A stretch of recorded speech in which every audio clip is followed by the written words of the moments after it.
आइए हम लोग सतयुग के सत्यवादी हरिश्चंद्र राजा का कुछ कहानी को याद करते हैं। अरे काशी में बिकल तीनों प्राणी हरिश्चंद्र दानी। काशी में बिकल तीनों प्राणी हरिश्चंद्र दानी। जय हो हरिश्चंद्र दानी, जय हो हरिश्चंद्र दानी।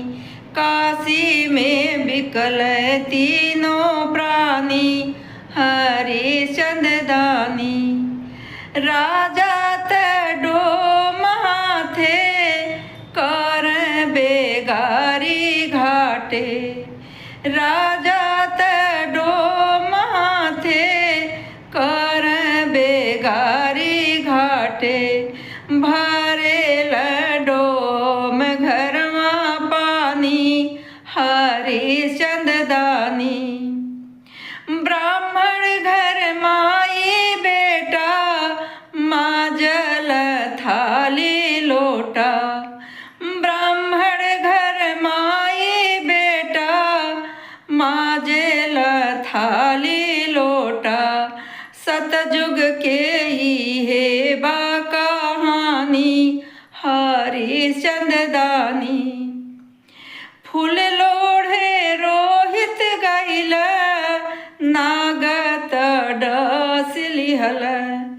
फूल तोड़े रोहित गइल नागत डस लिहल।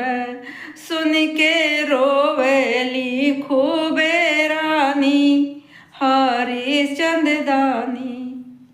गोदी में लाश लेके गईली पति के पास। अचरा फारी के दिहली रानी हरिश्चंद्र दानी। अखिया से झरझर बरसे पानी हरिश्चंद्र दानी। अखिया से झरझर बरसे पानी हरिश्चंद्र दानी।